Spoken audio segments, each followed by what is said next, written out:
गोलियों की आवाज तो सुन ली होगी। अकबर, तुम हमें भी जानते थे और हमारे कानून को भी, लेकिन गद्दारी का नतीजा नहीं जानते थे। अकबर, जिस खून में एक बार हमारा नमक शामिल हो जाए, अगर वो जोश में आ जाए तो हम वो खून ही बहा दिया करते हैं।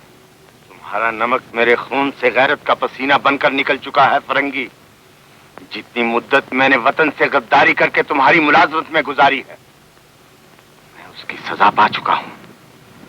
अब तो सिर्फ मुझे अपने गुनाह का कफारा अदा करना है। फरंगी, या मुझे अपने लहू का नजराना देना होगा, या तुम्हारे गंदे खून के छींटे उड़ाने पड़ेंगे। अकबर, अकबर, अकबर!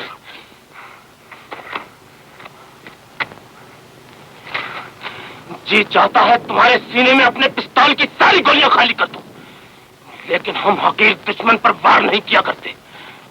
जवान, तैयार हो जाओ और इशारा पाते ही तमाम गोलियां इसके जिस्म के पार कर दो।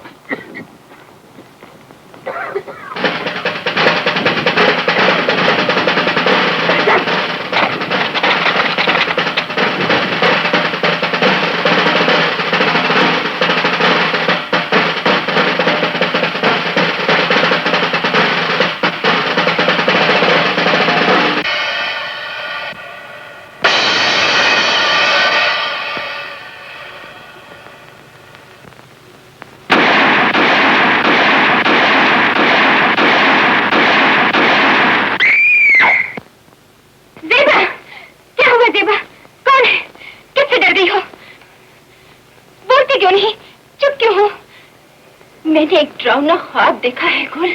ख्वाब? हाँ गुल, हिंद की तरफ से एक आंधी आई और मेरे सर की चादर उड़ा कर ले गई। खुदा करे अकबर खैर से हो। उसका नाम न लो गुल, ये सारी तबाही उसी गुलाम की वजह से आई है।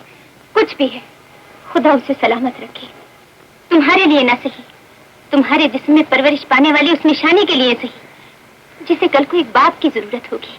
मुझे उसका इंतजार तो नहीं गुल, लेकिन मैं भी सिर्फ उसकी अमानत लौटाने के लिए जिंदा हूँ। मैं अभी जाकर बाबा को छावनी भेजती हूँ। अगर वो खैरियत से है तो उसे ये खबर पहुँचाती हूँ कि तुम भी जिंदा हो। ऐसा ना करना गुल, मुझे तुमसे भी नफरत हो जाएगी। कभी रिश्ते भी टूटे हैं ज़ेबा? ले दूध पी ले। मैं अभी आई, ना जाना गुल, वरना मैं यहाँ से भी चली जाऊंगी। गुल आए तो उससे कहते ना कि ज़ेबा अकबर ऐसे गुलाम की खबर सुनने से पहले तुम्हें छोड़कर चली गई। अच्छा, खुदा हाफिज।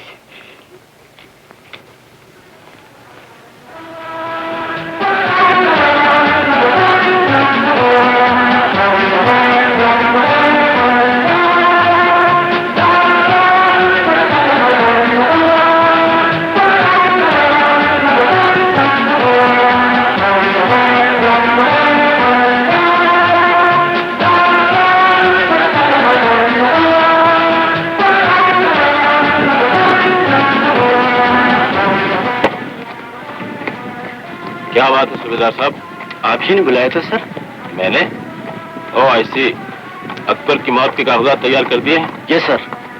क्या रिपोर्ट लिखी है? यही कि उसकी लाश दरिया बहा कर ले गए।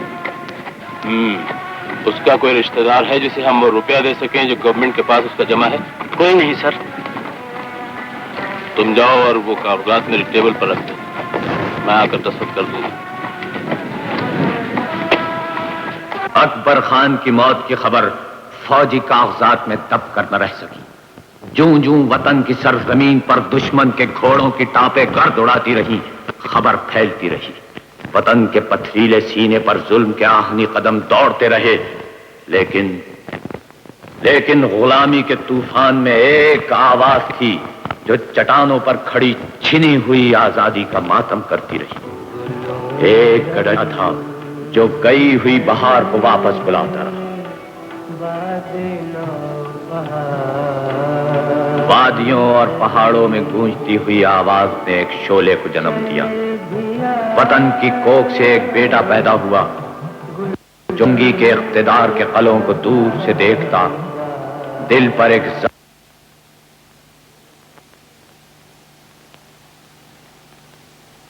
चाहता था جو دشمن نے ایک ہی وطن کے رہنے والوں کے درمیان کھڑی کی تھی۔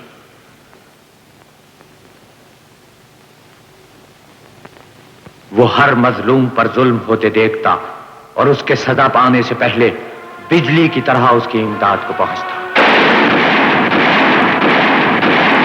یہ شخص لوگوں کے ذہن پر ایک سوال بن کر ابھرا اور ایک کھلے ہوئے دروازے کی اوٹ میں بیٹھی ہوئی اکبر کی بیوہ کے لیے انتظار بن کر رہ گیا، جس کے جسم میں اکبر کی نشانی پرورش پا رہی تھی۔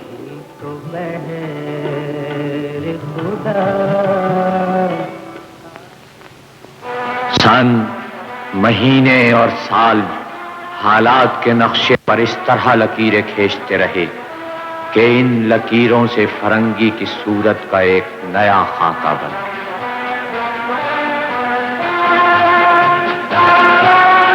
وقت گزرتا گیا اور فرنگی روز بروز طاقتور ہوتا چلا گیا۔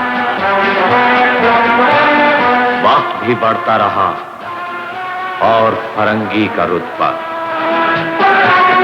ترقی ہوتی رہی، ظلم پھیلتا رہا اور ایک آزاد ملک کی زمین کو غلام ہوئے 7 سال گزر۔ دور کہیں اندھیروں میں جلتے ہوئے چراغ نے ایک نئے چراغ کو روشن کیا، حالانکہ دل بجھ گیا تھا، لیکن اکبر کی نشانی کو پالنے والی زیبا ایک نئے شعلے کو اپنے پہلو میں لیے جدائی کی چنگاریوں کو گنتی رہی۔ اور اسی طرح ایک دن کسی پہاڑ کے دامن میں فرنگی کے سپاہیوں پر اچانک ایک آفت ٹوٹی۔ یہ وہی سیاہ پوش تھا، وہی اکبر خان تھا جو گمنامی میں رہ کر درندہ بن گیا تھا۔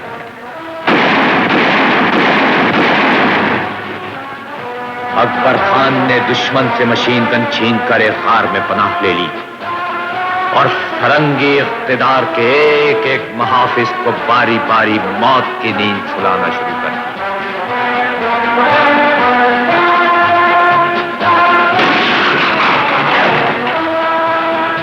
فرنگی کی عزت دن بدن لٹتی رہی اور فرنگی اپنی لٹی ہوئی عزت کا ڈھیر سمیٹتے سمیٹتے تنگ آ گیا۔ ایک یہ بھی شامل کر لو، صوبیدار صاحب، ان پگڑیوں پر تیل ڈال کر انہیں آگ لگا دو، اور جب یہ جل کر راکھ ہو جائے تو اس راکھ کو قبائلی علاقے کی طرف جانے والی ہوا کے ساتھ اڑا دو۔ سمجھا نہیں میجر صاحب۔ تم کیا سمجھو؟ یہ درندہ پچھلے 7 برس میں ایک ایک کر کے ہمارے سینکڑوں سپاہی ہلاک کر چکا ہے۔ فرنگی کی خاک میں ملی ہوئی عزتوں کا ایک ڈھیر لگ چکا ہے۔